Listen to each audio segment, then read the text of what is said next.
여러분, 사람이 성장하면서 우리의 마음이 가장 격변하는 시기가 있습니다. 우리의 감정이 가장 격변할 때가 보통 언제일까요? 저는 청소년학을 전공했는데요. 청소년학을 전공하면서 인간의 감정에 대해서 잠시 공부할 수 있는 시간을 가졌습니다. 그때 일생에 우리의 감정이 가장 격변하는 시기를 이 청소년기로 정의했던 것이 기억이 납니다. 그래서 이 시기를 이 한자로 질풍노도의 시기다라고 이렇게 말을 합니다. 질풍노도의 시기는 어떤 이미지를 떠올리시면 되냐면 거센 바람과 파도가 몰아친다는 뜻인데요. 우리 보통 쓰나미가 우리의 마음 가운데 몰려왔다, 그 정도로 마음이 너무 두렵고 걱정되고 이렇게 격변하는 그런 마음이 생기는 때인 것 같습니다. 청소년기는 그만큼 이 폭발적인 이 감정의 격동과 이 쓰나미를 경험하는 시기인 것 같습니다. 여러분, 그 어느 때보다 지금 이 코로나 사태의 기간이 질풍노도의 시기인 것처럼 느껴집니다. 우리 마음에 엄청난 이 감정의 쓰나미가 생겨나는 시기이고요. 감정이 격변하고 있습니다. 코로나 사태로 우리가 사회적 거리 두기를 하면서 사람들을 잘 만나보지도 못하고요.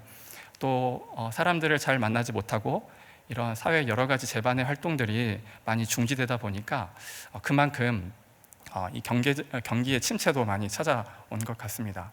그래서 우리의 삶에 이런 무기력함도 찾아오고요, 우울증도 찾아옵니다.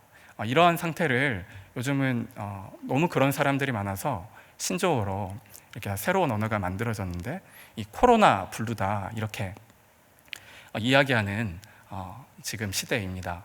지금 코로나 블루를 겪고 있는 사람이 많은데요, 감정의 진폭이 우울함으로 극도로 치닫는 사람도 있지만 너무나 숨막히는 상황이 지속돼서 감정이 폭발 지점까지 가 있는 사람들이 너무나 많은 그런 예민한 사회가 되었습니다.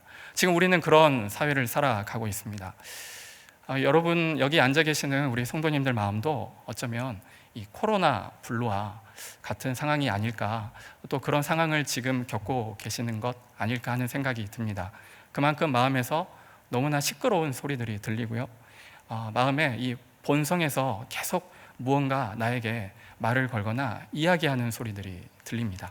그런 지금 어려운 시기를 우리가 함께 살아가고 있습니다. 이 시간 하나님께서 우리의 마음을 특별히 지켜주셔서 이런 우리의 삶에 생겨나는 어떤 본성의 소리에 귀 기울이기보다는 이 말씀의 소리에 귀 기울일 수 있는 이 말씀의 시간, 이 예배의 시간이 되기를 소망합니다. 여러분, 하나님은 결코 우리가 어떤 세상의 소리에 귀 기울이다가 낙심한 채로 그렇게 풍덩 그 마음에 빠져서 낙심한 채로 살아가는 것을 결코 그렇게 원하는 하나님이 아니십니다.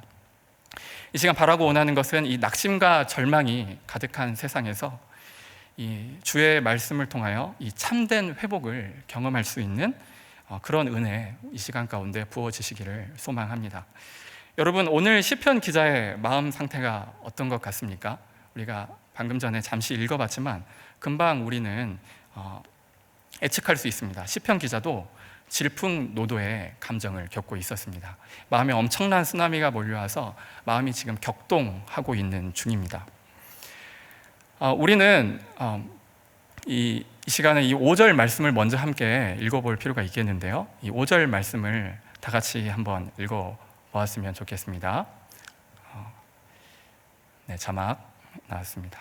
함께 읽겠습니다. 시작. 내 영혼아, 내가 어찌하여 낙심하며 어찌하여 내 속에서 불안해하는가?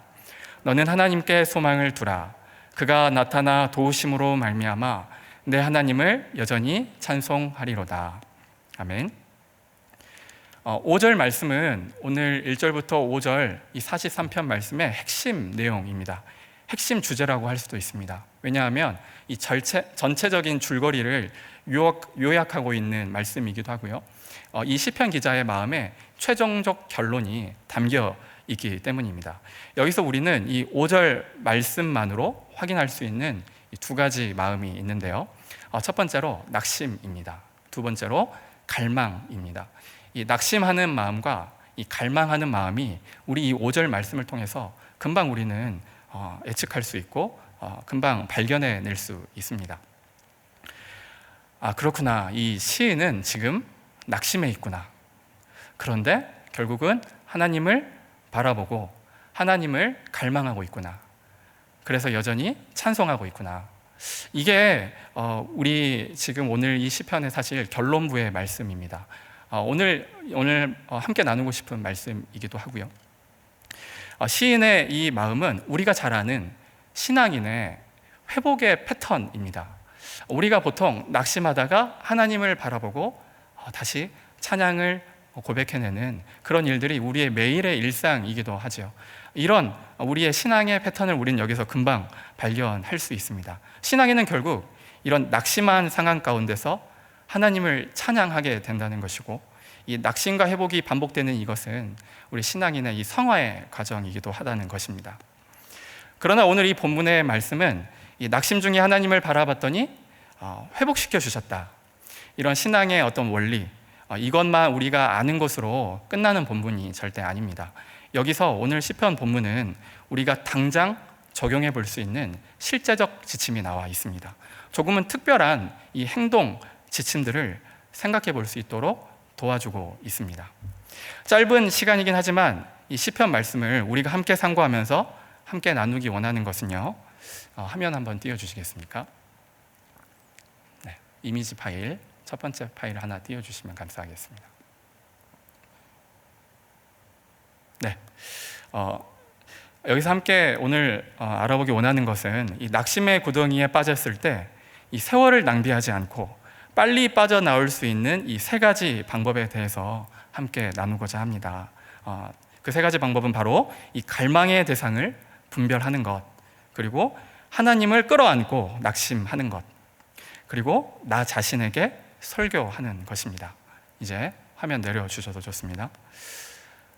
가장 먼저 우리가 낙심의 구덩이에서 빨리 빠져나올 수 있는 이 첫 번째 방법을 함께 좀 따라해 보셨으면 좋겠는데요. 한번 따라해 보겠습니다. 갈망의 대상을 분별하라.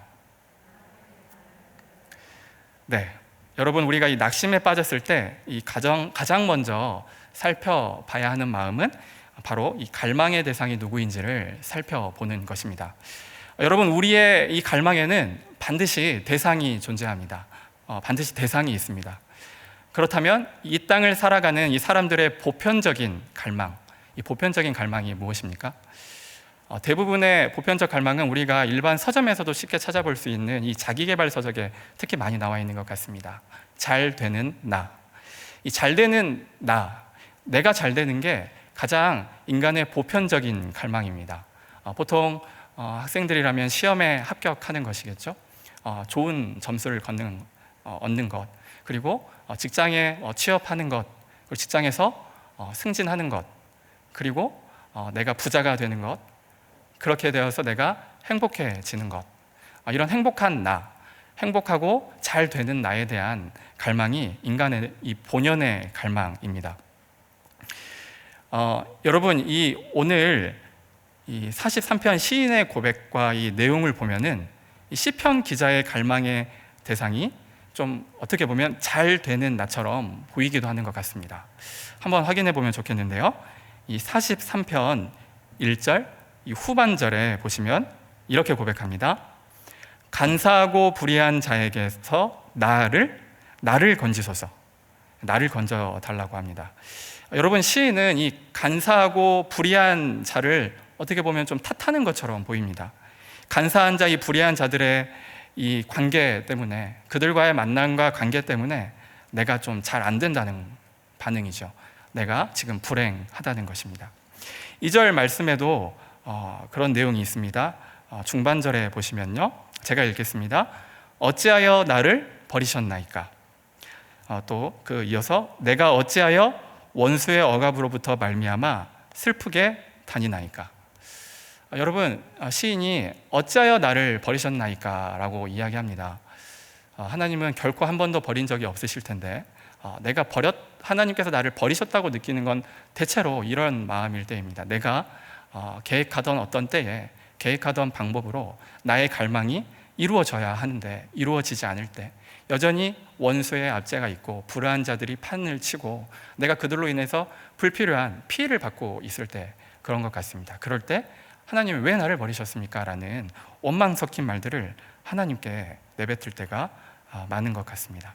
이렇게 고백하고 나서는 이 시인은 바로 좀 태세 전환을 하는 것처럼 보입니다. 여기서 43편을 직관적으로 보면 그렇습니다.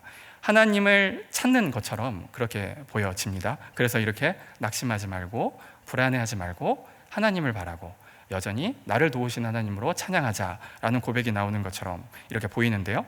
여러분 1절, 2절 말씀을 보면 시편 기자가 단순히 신세 한탄하는 것처럼 보이지만 시인은 자신이 낙심한 이유가 잘못된 대상을 갈망하고 있는 것에서부터 잘못된 대상을 갈망하고 있는 것에서부터 시작되었음을 깨달았던 것 같습니다.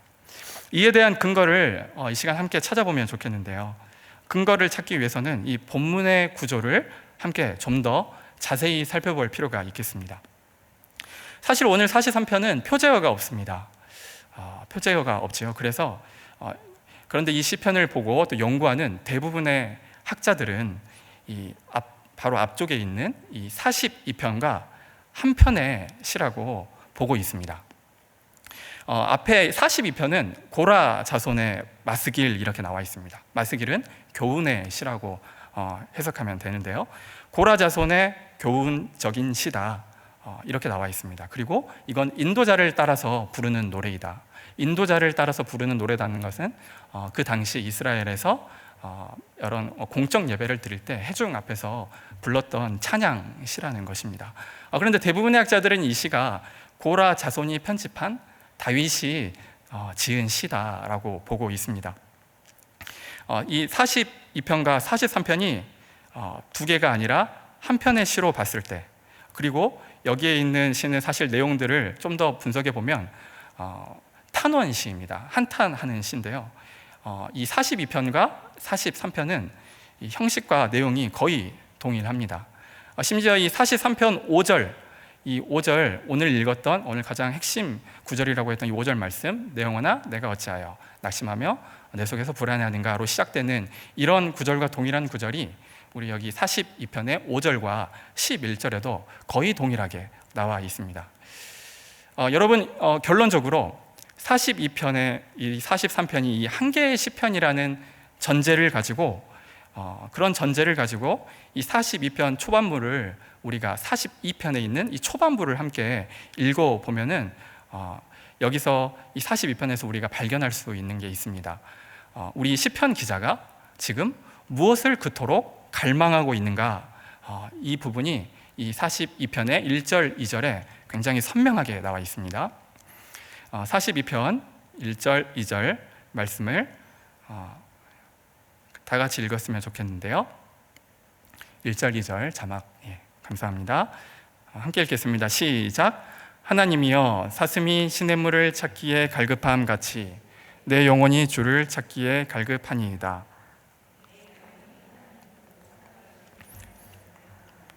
내가 어느 때에 나아가서 하나님의 얼굴을 배울까?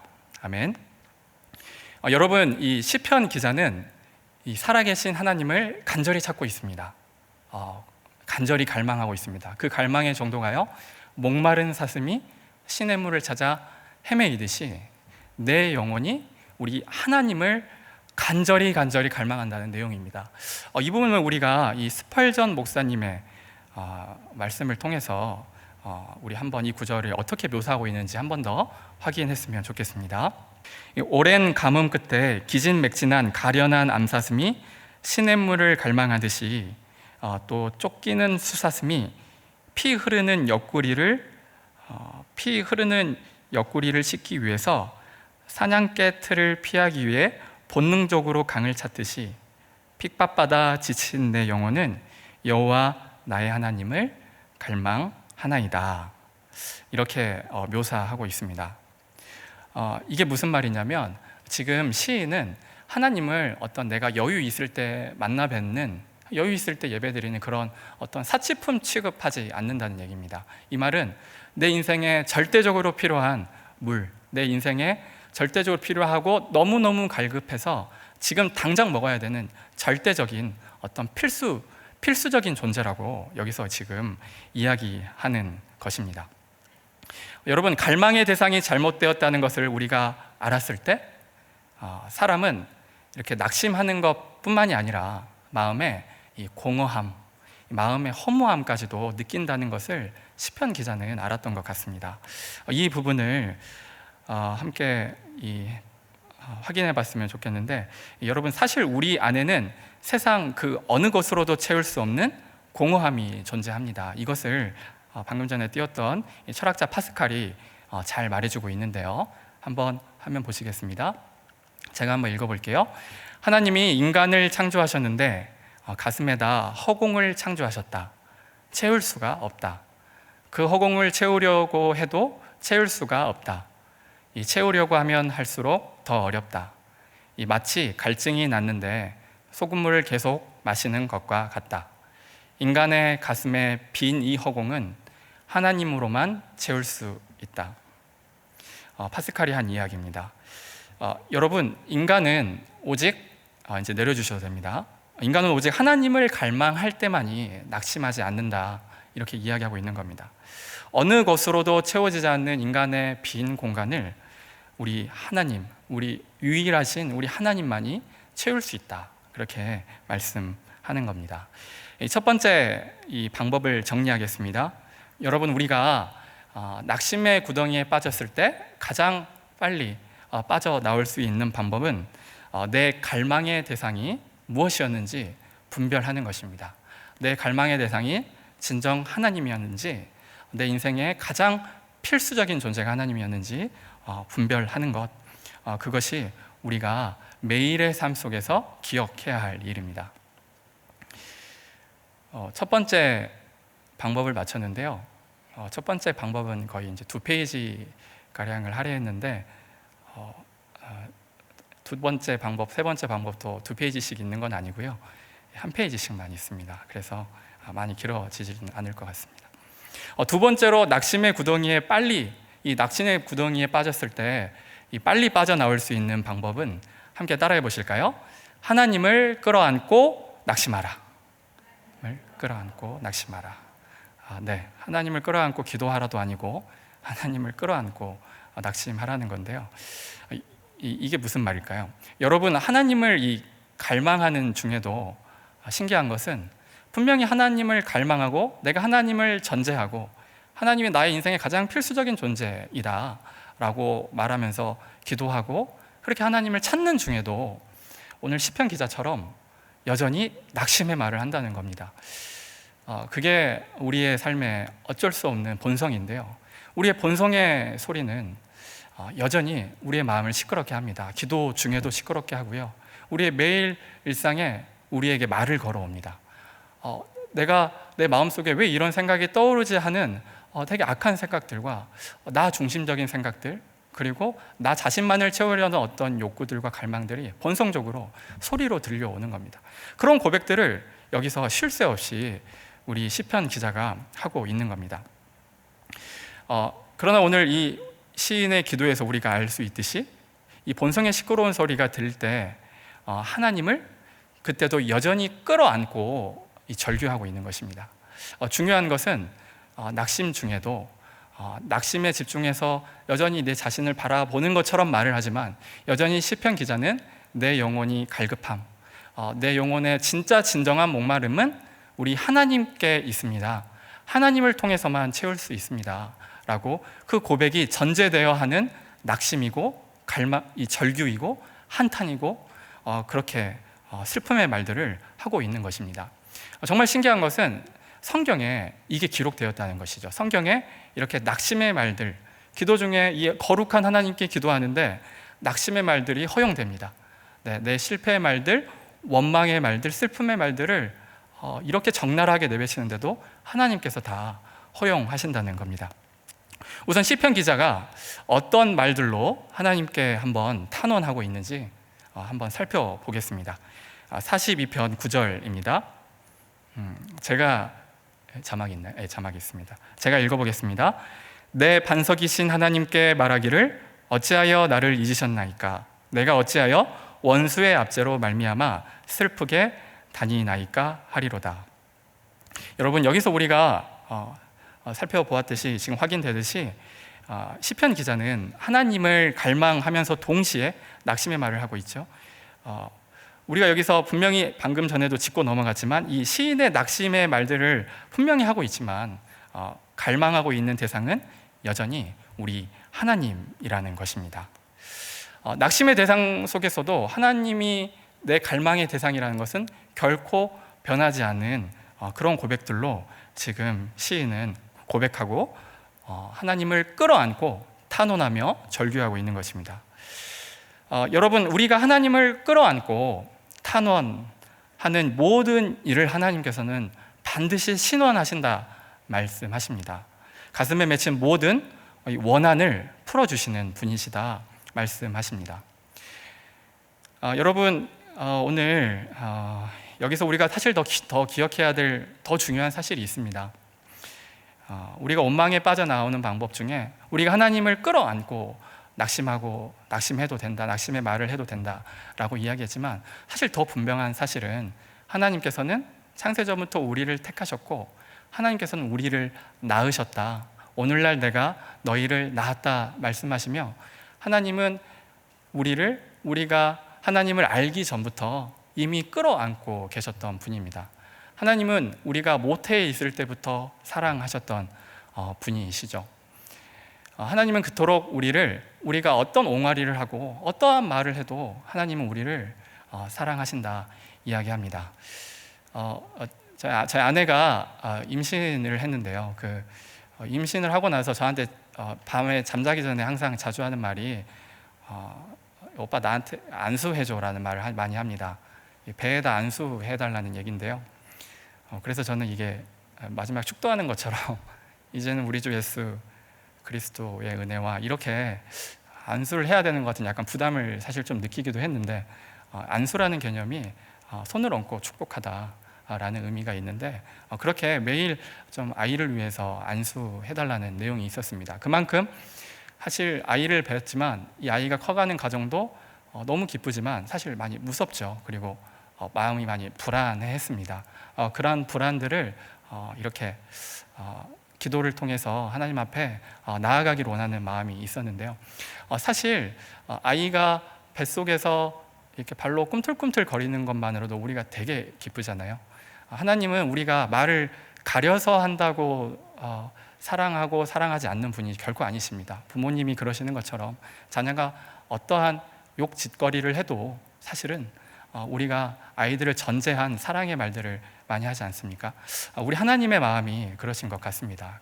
우리가 이 낙심의 말을 할 때 이게 하나님을 끌어안고 하는 고백이라면, 이 말은 기도의 자리가 사실 하나님을 끌어안았다는 가장 선명한 태도고 선명한 고백인데, 우리가 기도의 자리에서 그렇게 하나님을 고백하고 있다면, 하나님께 절망하고 낙심한 말을 모조리 다 쏟아내고 있다면, 그 하나님은 반드시 신원하시고 그 이야기에 우리의 마음의 모든 원통함과 억울함을 풀어주시는 분이시다, 이렇게 이야기합니다.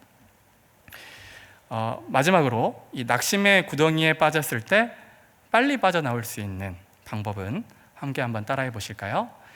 나 자신에게 설교하라. 이게 좀 많이 이상하다는 생각이 드실 겁니다. 나 자신에게 설교하라. 좀 낯선 말이죠. 나 자신에게 설교한다는 게 무엇인지 오늘 사실 45편, 오늘 우리가 제일 중요하다고 말했던 본문 9절에 잘 나와 있습니다. 이 43편 5절 말씀 같이 한번 읽어봤으면 좋겠는데요. 여기서 분명히 1인칭 시점으로 말을 합니다. 주인공 시점으로 말을 하는데, 신기하게 가다가 분명히 자기가 말하면서 관찰자 시점으로 말하는 부분이 있어요. 거기를 한번 확인해 보셨으면 좋겠습니다. 한번 같이 읽겠습니다. 시작. 내 영혼아, 네가 어찌하여 낙심하며 어찌하여 내 속에서 불안해하는가. 너는 하나님께 소망을 두라. 여기까지만 읽을게요. 내 영혼아, 분명히 내 영혼에게 내가 말을 겁니다. 그러면서 내 영혼을 관찰자 시점으로 봐요. 내 영혼아, 네가 어찌하여 낙심하냐. 그리고 어찌하여 내 속에서 불안해하냐? 너는, 관찰자 시점으로 다시 바뀌어서 너는 하나님께 소망을 두라. 이 인칭의 변화가 우리가 한글 성경으로 읽을 때는 잘 보이지 않지만 사실 이렇게 내가 다시 관찰자 시점이 돼서 나 자신을 부르면서 나 자신에게 설교하고 있는 것처럼 보입니다.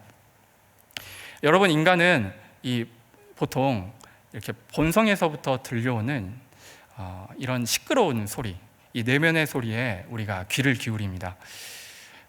이 사실이 우리가 낙심하게 되는 이 영적 침체에 빠지게 되는 가장 큰 이유라고 말을 하는데요.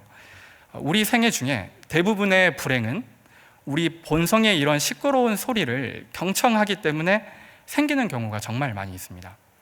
우리는 결코 이러한 잘못된 갈망을 불러일으키는 이런 마음속의 본성의 소리에 집중하지 않아야 된다는 것입니다. 시편 기자는 이 사실을 너무나 잘 알고 있었던 것 같습니다. 그래서 오늘 이 나 자신에게 설교하라를 이 마틴 로이드 존스 목사님, 우리가 알고 있는 청교도 신학자이시면서 의사시기도 하신 이 마틴 로이드 존스 목사님이 그의 책 영적 침체에서 이 시편의 42편, 43편에 나오는 내 영혼아 내가 어찌하여 이 구절을 이렇게 좀 설명하고 있습니다. 자신에게 설교하라는 내용을 이렇게 이야기하고 있는데요.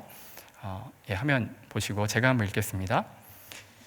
이 시인은 단지 자신을 엎드리고 자신을 불쌍히 여기는 것으로 만족하지 않았습니다. 그는 특별한 일을 했습니다. 지금 43편 이 기자한테 말하는 겁니다. 그는 자신을 적나라하게 내놓았습니다. 여러분, 자신에게 말을 걸어야 합니다. 자신에게 설교해야 합니다. 자신에게 물어봐야 합니다. 여러분은 여러분의 영혼에게 말해야 합니다. 내가 어찌하여 낭망하느냐? 무엇 때문에 불안해하느냐? 여러분은 자신에게서 나와서 자신을 책망하고 비난하며 권고하고 그리고 자신에게 말해야 합니다. 이 침체되고 불행한 상황에서 불평하는 대신에 하나님만 바라라고 말입니다. 네.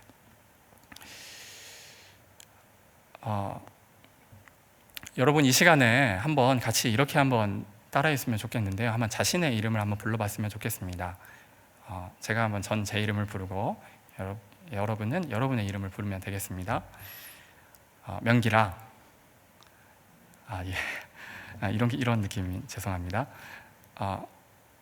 이걸 어떻게 적용을 하냐면 우리가 갈라디아서 말씀 중에 우리가 잘 아는 말씀, 선을 행하되 낙심하지 말지니 포기하지 않으면 때가 이르매 거두리라, 이 말씀 있죠. 이 말씀을 너희가 선을 행하되, 이 말씀을 제가 제 자신에게 한번 설교해 보는 겁니다. 명기라 선을 행하되 낙심하지 말지니 때가 이르매 포기하지 않으면 때가 이르매 거두리라. 이걸 내 자신에게 기도 중에 내가 내 자신에게 한번 설교해 보라는 겁니다. 이게 오늘 시편 기자의 정말 중요한 우리의 행동 지침입니다. 이건 한번 따라했으면 좋겠습니다. 네. 자신의 이름 한번 불러주세요. 명기라. 예. 선을 행하되 낙심하지 말지니 포기하지 않으면 때가 이르매 거두리라. 네. 이렇게 나 자신에게 설교하는 것, 사실 이 말씀은 우리가 기도 중에 하나님이 우리에게 기억나게 하시는 말씀입니다. 이 말씀을 가지고 하나님이 나에게 말씀하시는 것처럼 나 자신에게 설교하며 내 본성에서부터 흘러나오는 이 본성의 소리, 이 시끄러운 소리에 집중하지 아니하고 나 자신에게 말씀을 가지고 호통치고 말씀을 가지고 나 자신에게 설교하고 때로는 말씀을 가지고 나한테 혼내기도 하는 그런 기도의 시간이 되기를 바라신다는 겁니다. 말씀을 마무리하고 싶습니다. 말씀을 마무리합니다. 우리가 낙심했을 때에, 영적 침체에 빠졌을 때에 거기서 빨리 빠져나올 수 있는 우리의 행동 지침을 3가지 배워봤습니다. 첫 번째로 무엇이었죠?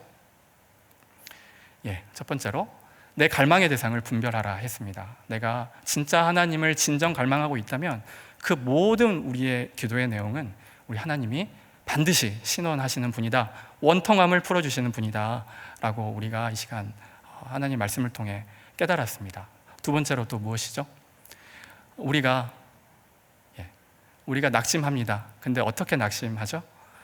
하나님을 끌어안고 낙심해야 합니다. 반드시 우리 하나님은 한 번도 우리를 끌어안지 않은 적이 없으시기 때문에 그 하나님을 신뢰하며 우리가 하나님을 매일 잊고 살 수밖에 없는 연약한 존재이지만 하나님을 여전히 끌어안고 낙심하는 모든 우리의 소리를 하나님은 너 왜 그렇게 기도하냐, 거룩하지 못하게 라고 말하지 않고 모든 기도의 내용들을 들으시고 신원하신다, 이 이야기를 하시는 겁니다. 마지막으로 뭐였지요?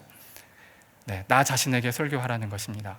나 자신에게 하나님의 지금까지 배웠던 말씀, 기억나게 하셨던 말씀을 우리가 침체되어 있고 영적으로 무너져 내려 있을 때 가장 하나님이 나의 아버지다라고 말하고 하나님을 끌어안았다는 가장 적극적인 태도와 고백이 있는 자리, 그 자리가 바로 이 예배의 자리고 이 기도의 자리잖아요.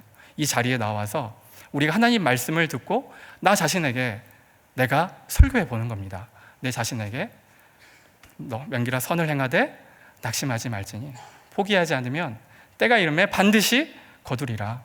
이렇게 나 자신에게 설교할 수 있는 이 시편 기자가 했던 것처럼 그렇게 우리가 하나님께 나아갈 때, 우리가 낙심했을 때 우리가 빨리 그 낙심의 자리에서 털털털 털어버리고 일어날 수 있는 가장 빠른 방법들임을 우리 여기 있는 모든 성도님들이 기억하시고 그렇게 매일매일 살아갈 수 있는, 그렇게 매일매일 일상의 우리 선교자로 살아가고 예배자로 살아갈 수 있는 여기 계신 성도님과 제가 되었으면 좋겠습니다.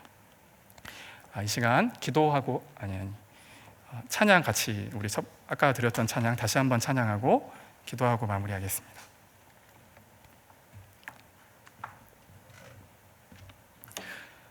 주님 마음 내게 주소서 함께 찬양하고 함께 기도의 제목 가지고 기도하겠습니다.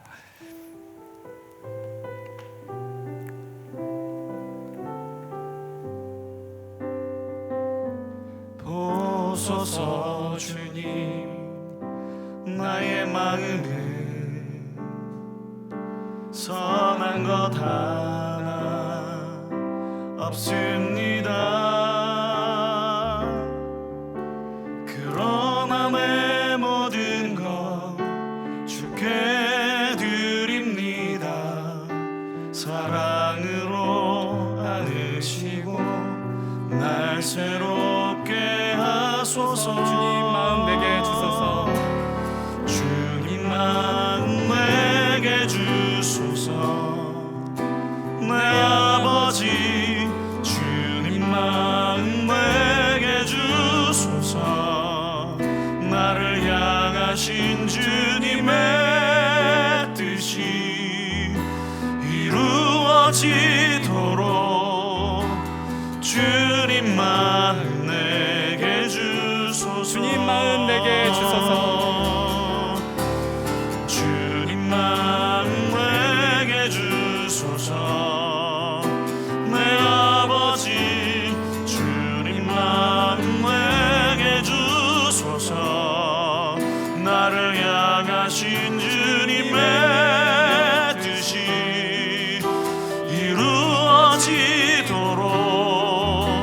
주님 마음 내게 주소서. 네, 이 시간 함께 기도하기 원합니다. 여러분, 성경은 사실 오늘 제가 이렇게 행동 지침을 말씀드렸지만 성경은 자기 개발서가 아닙니다. 하나님, 성경은 주님께서 우리에게 허락하신 특별 계시이고 하나님께서 우리에게 주신 언약의 말씀입니다. 이 말씀을 우리가 지키려고 할 때 반드시 우리에게 영적 싸움이 있다는 것을 기억했으면 좋겠습니다. 여전히 우리를 영적인 침체에 빠뜨리는 악한 마귀 사탄, 아버지, 악한 마귀 사탄의 궤계에 결코 넘어지지 않도록 우리의 마음과 생각을 지켜주셔야겠습니다. 우리를 지켜주시겠다고 하신 분이 누구십니까? 믿음의 주여 온전케 하시는 이인 우리 예수 그리스도를 바라볼 때 가능합니다. 우리 예수 그리스도께서 하늘 보좌에서 지금도 우리를 위하여 탄식하며 기도하고 계십니다. 하나님, 우리가 이 시간 하나님께 나아갈 때에 하나님, 성령 하나님의 도우심으로 갈급함을 가지고 나아갑니다. 주여, 내가 주를 갈망하오니 내가 목마른 사슴처럼 아버지 헐떡거리 소원거리며 갈망하는 우리 하나님을, 하나님 우리가 만나는 귀한 시간 되게 하여 주시옵소서. 영적 전투에서 승리할 수 있는 믿음 더하여 주시옵소서. 성령 하나님이 부어주시는 전신갑주 입고 이 땅을 승리할 수 있도록 도와주시고 남은 특세도 아버지 완주할 수 있도록 도와주시며, 하나님 우리의 모든 삶이 주께서 원하시는 삶의 예배자로 온전히 붙들어 달라고 이 시간 다 같이 주여 한번 부르짖고 기도합니다. 주여. 하나님 감사합니다. 하나님 주님께서 우리 가운데 임하여 주셔서